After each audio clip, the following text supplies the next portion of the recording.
Hey everybody, Kyle Goeth here from GoatFilmReviews.com and the Goat Film Reviews YouTube channel, and I have my first reaction to the new Jon M directed film, Wicked, starring Cynthia Erivo and Ariana Grande. This is the first half of the adaptation of the smash hit musical based on the book, based on the Wizard of Oz movie, which was based on the book. There's a lot of stuff going on here. This is essentially a prequel to The Wizard of Oz, told from the point of view of the Wicked Witch of the West, played by Cynthia Erivo. It is a musical rendition. Full disclosure, I love the original Wizard of Oz film, of course, but I've never read like the Wizard of Oz book. I've never read Wicked. I've never seen Wicked on stage before. I've heard some of the songs, but like just kind of out of context. So this was a completely new experience for me, because as much as this is Wicked in the sense that it is based on the Wizard of Oz, it's really its own thing. And because they can't actually take certain elements, I mean, for example, people like to mention that the ruby slippers don't appear in this film because they are not part of the original book. They are part of the original film, and they couldn't use that for, so they're like different colored slippers. So it's kind of that thing where it's like not really based on the Wizard of Oz movie, but based on the book, which is based on the book. I thought this was a pretty fun adaptation. As far as part ones go, this does feel like a complete story in the sense that they leave us wanting more, but this isn't like left us on a cliffhanger that is unresolved and really feels that way. Like, again, if the second film never came out, that would be a problem. Like, I would have very little interest in revisiting this film. But much like Mission Impossible Part 7, which I feel has a complete story that sets up the next story, we have that kind of at play here as well. So from a storytelling perspective, separating these two out, probably a smart choice. I don't know. Based on the length of this film, it does feel a little too long. It feels like there could have been some trimming done from a pure adaptation standpoint to get this film closer to 2 hours. But I don't know that you could have gotten this film less than 2 hours to then tack on the part 2 and make it like a 3.5 hour. Like, I don't know that you could have done that. I don't know the second half of the story, but I have to assume it's probably about the same amount of time that's spent in part 2. So we won't know until next year if that could be accomplished, but I don't feel like it would have been easy to do or possible. So this gives the film a chance to breathe. Now, again, back to the it's too long thing. I do think 2 hours and 40 minutes for this is a little bit too long.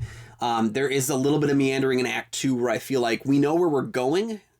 We're just spending enough time kind of before that where I feel like that could have been rushed through a bit more because we have our characters fully developed by the end of Act 1. The Act 2 is kind of the give and take of the two witches as they become closer. And then Act 3 being that, and the funny thing is it's still the first half, so Act 3 of this part of the story being the section with the wizard and kind of going to the Emerald City. So I think that there's a lot that can be done with that, but I think it's just a little bit too long. Probably 20 minutes that could have been shaved that would have made this film feel a lot leaner than it is. But the musical numbers are great. I thought the performances are fantastic. I've liked Cynthia Erivo and everything I've seen her in.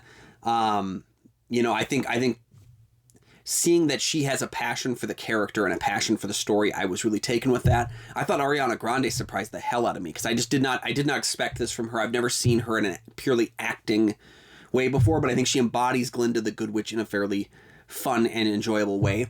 Not all of the jokes work. There is kind of like an idea here that everything's just kind of like a little bit outside of reality. And so some of the humor didn't fully land with me, but I think enough of it did where I had a fun time. I was laughing in the theater at a number of the jokes and bits that were played out.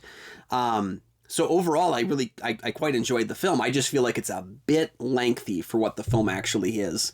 And I think there's a couple of, subplots in the film that maybe I'll feel differently once we see it in the context of part 2. A couple subplots that I felt didn't fully have an impact with me. And again, this is somebody that's, I'm a general audience member in this film because I don't have a lot of Wicked. And you're going to say that, like, this movie is made for the Wicked fans. It's absolutely not. It's made for everybody. It's made for the general audience because as many people as are that know Wicked, there's as many people that don't know that this will be their first experience.